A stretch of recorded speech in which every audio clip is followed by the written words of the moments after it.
Bem, no vídeo de hoje eu peço uma licença para vocês, que eu quero voltar uns 20 anos atrás, lá na minha infância, onde eu me acabava de assistir Bom Dia e Companhia, TV Globinho, SBT e Globo, né, porque eu não, era pobre, não tinha condições de pagar uma TV a cabo, mas tinha muito desenho legal naquela época. Eu estava pensando esses dias como alguns daqueles desenhos poderiam ser ótimos filmes caso, né, tudo ali fosse bem realizado, respeitado. E a gente sabe, né, que Hollywood adora fazer adaptação, remake, etc. Então por isso eu selecionei 7 desenhos antigos que seriam ótimos filmes atualmente.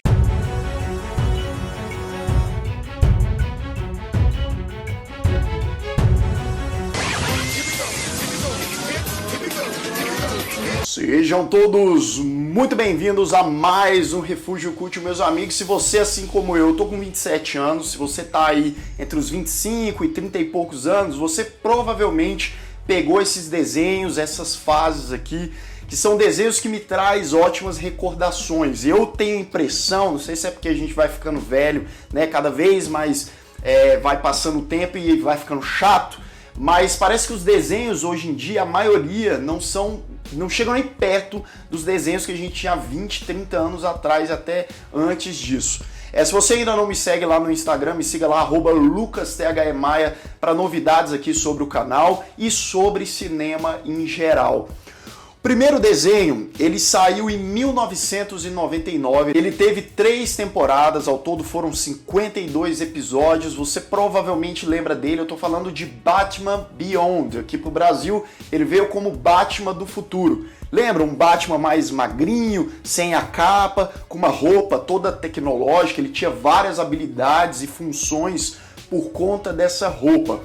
E eu acho que seria sensacional ver um filme muito bem produzido, realizado, quem sabe aí até uma trilogia de filmes em relação a essa nova versão do Batman. Não sei se vocês lembram, mas aqui o Batman não era mais o Bruce Wayne. O Bruce Wayne, ele estava com 70 anos de idade, mais ou menos. A história se passa em 2039, por isso o nome, né? Batman do Futuro. E aqui quem é o Batman é um jovem de 17 anos chamado Terry McGinnis, que é um pupilo ali. Inicialmente no desenho a gente vê ele como um jovem rebelde, um improvável, seria muito improvável de ser o Batman, né? Mas aí o destino cruza o caminho dele com o Bruce Wayne, que já tá velho, cheio de problema de saúde. Por isso ele não consegue, né? A idade chega, o cara não consegue mais assumir o manto ali, permanecer com o manto do Batman. Então ele começa a treinar esse rapaz e obviamente a tecnologia influencia muito. É muito legal, eu adoro cyberpunk,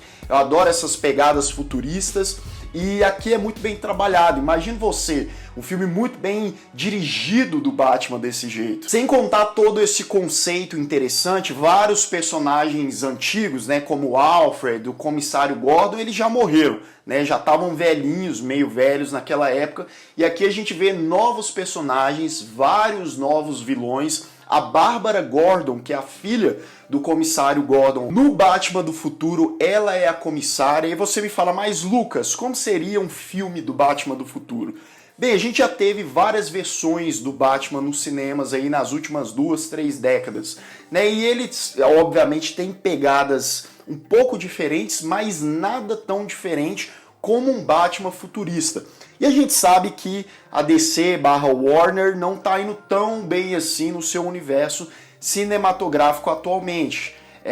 E para dar uma renovada, um novo fôlego, eu acho que seria muito legal fazer isso. A DC, com esses desenhos aqui, tanto o Batman do Futuro quanto os 2 próximos, conseguiria construir um novo universo com personagens improváveis e desses desenhos aí de cerca de 20 anos atrás. Inclusive, DC, quer uma consultoria aí? Paga nós, contrata nós. Sacanagem, mentira. Quiser contratar, tem um e-mail aqui embaixo. O próximo desenho também é da Warner e tá ligado com a DC. Eu tô falando de Projeto Zeta. Vocês lembram desse desenho? Passava no SBT lá no início dos anos 2000. Eu adorava esse desenho. Ele tem tudo a ver com Batman do Futuro. Por que, Lucas? Porque ele foi introduzido em Batman do Futuro. O personagem, o robô, ele apareceu no episódio 33 de Batman do Futuro, onde o Batman ele salva o Zeta de uma situação e aí um tempo depois a gente teve um desenho animado com esse personagem que estreou em 2001 e tiveram 2 temporadas, né? Cerca ali de mais ou menos 30 episódios. Mais uma história com personagens que renderiam um bom filme. Pelo menos um filme ficaria muito legal. Olha só, o Zeta ele é um androide lá no futuro, né, que tem uma baita inteligência artificial e ele foi programado inicialmente para ser um assassino. Ele matava, ele eliminava alguns alvos para uma agência lá. E um dia ele vai eliminar um alvo dele e ele descobre que aquele alvo, na verdade, é um cara inocente, ele não fez nada demais.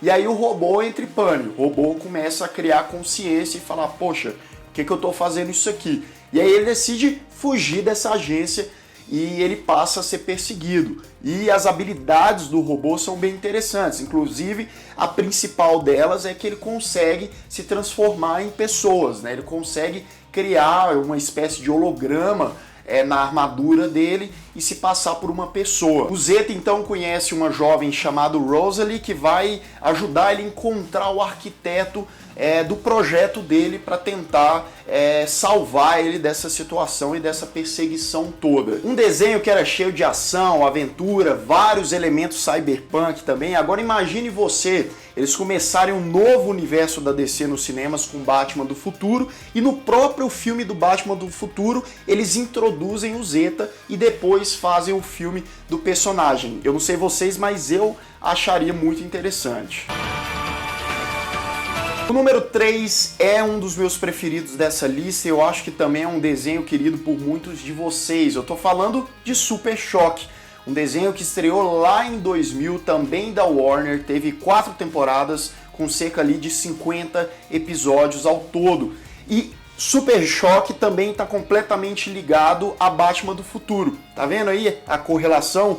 E mais um integrante aí para esse novo universo que seria bem legal aí da DC nos cinemas. Na história a gente segue o jovem Virgil Hawkins. Ele tem ali cerca de 14, 15 anos, está no ensino médio, é um estudante inteligente, engraçado, mas em um dia ele se envolve numa confusão entre gangues e acaba vazando um gás durante essa confusão que acaba atingindo toda essa galera que tá por lá. O Virgil consegue fugir e depois ele descobre que ele ganhou superpoderes, conseguindo dominar a eletricidade. Por isso ele acaba se tornando o Super Choque, principalmente porque todas essas gangues que estavam envolvidas nesse evento, eles acabaram se transformando nos meta-humanos. Eles acabaram também adquirindo superpoderes, alguns deles até mudaram a forma, ficaram estranhos e se tornaram os inimigos do Super Choque. E tem vários personagens legais, né? Não só o Virgil é muito carismático, engraçado,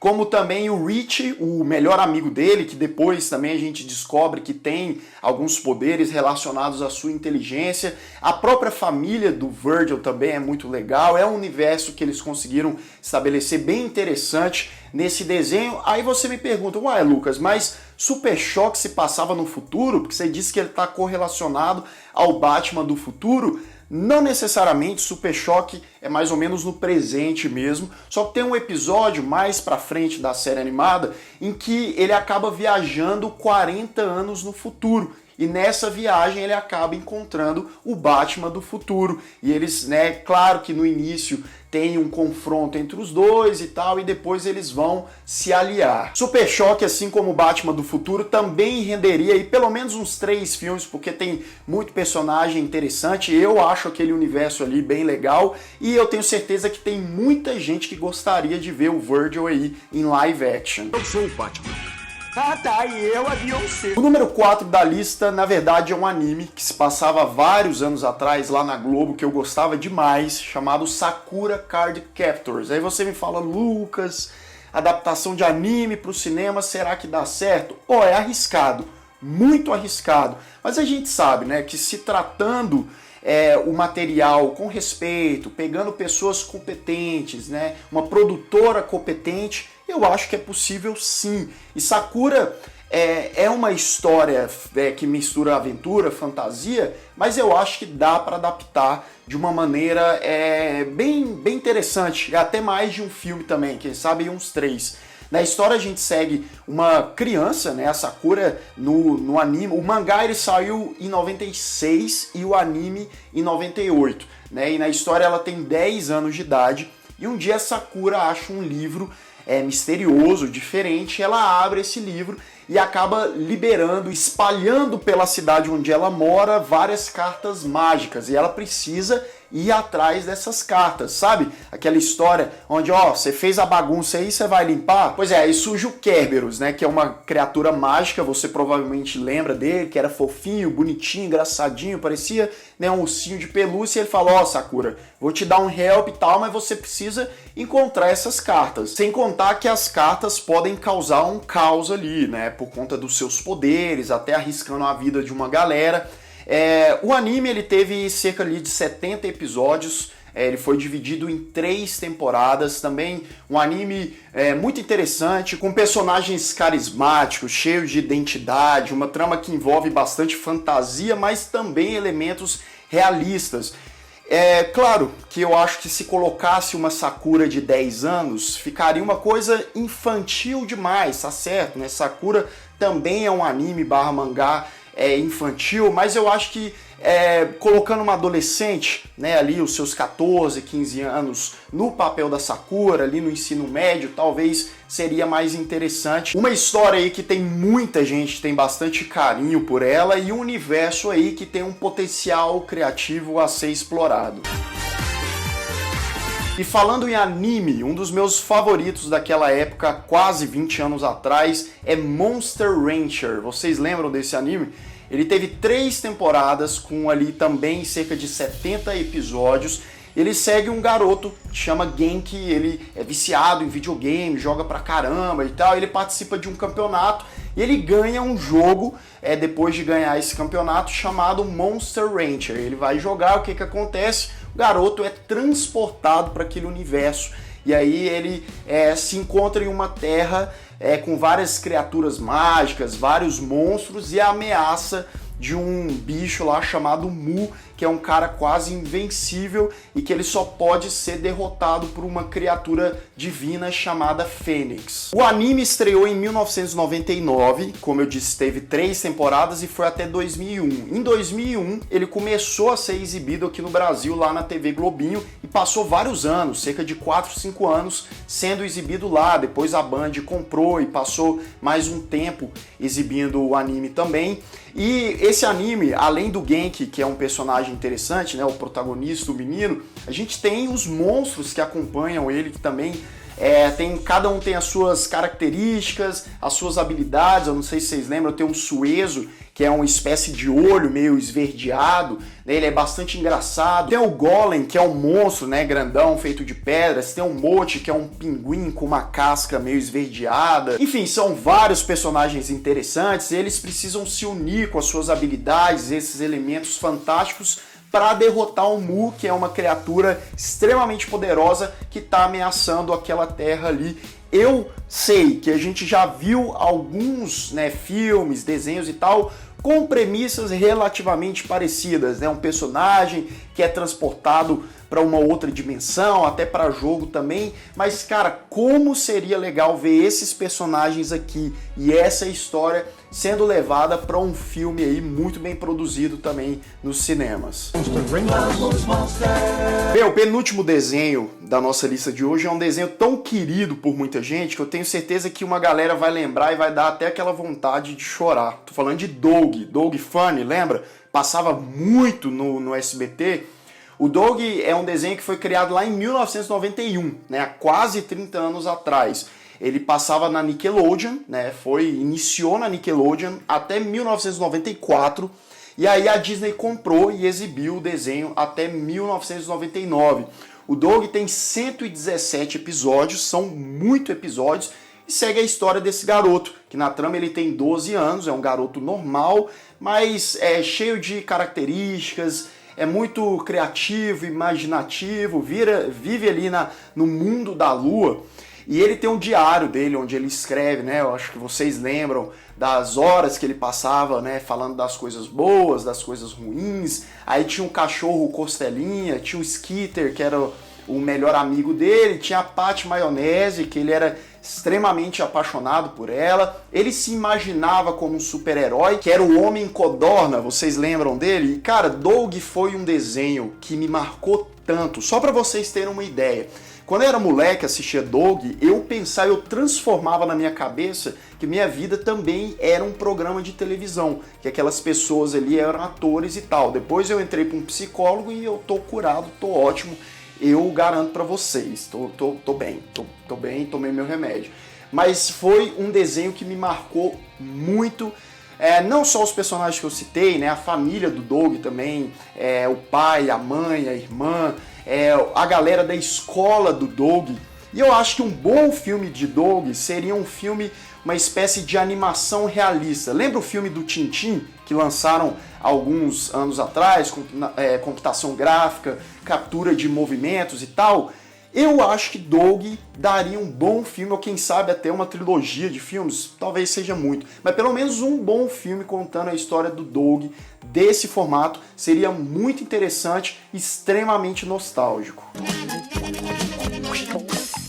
E falando em SBT, nos anos 90, esse aqui estreou lá em 1990. Você que viveu nessa época aí, no final dos anos 90 e assistia muito SBT, lembra de O Fantástico Mundo de Bob. Como eu adorava esse desenho aqui. Ele tem uma vibe meio parecida até com Doug Funny, porque o Bob, né, que era uma criança de 4 anos de idade, sim, o personagem era muito molequinho, ele também era muito imaginativo, né? Criava várias situações, tinha ali os amigos imaginários dele, levava tudo muito ao pé da letra. Vocês lembram disso? Tudo que falavam pra ele, ele imaginava como sendo real aquilo. Esse desenho também durou bastante, ele foi de 1990 até 1998 na Fox Kids, ele teve ali cerca de 80 episódios, trabalhava muito com essa questão da imaginação infantil, né? Como a gente imagina, cria, se diverte quando a gente é criança. Com aquela introdução super marcante, com uma música da hora, a família do Bob também eram personagens bem legais. E aí eu acho que uma adaptação de O Fantástico Mundo de Bob seria uma coisa mais infantil mesmo. Mas sabe aquele tipo de produto, tipo Pixar,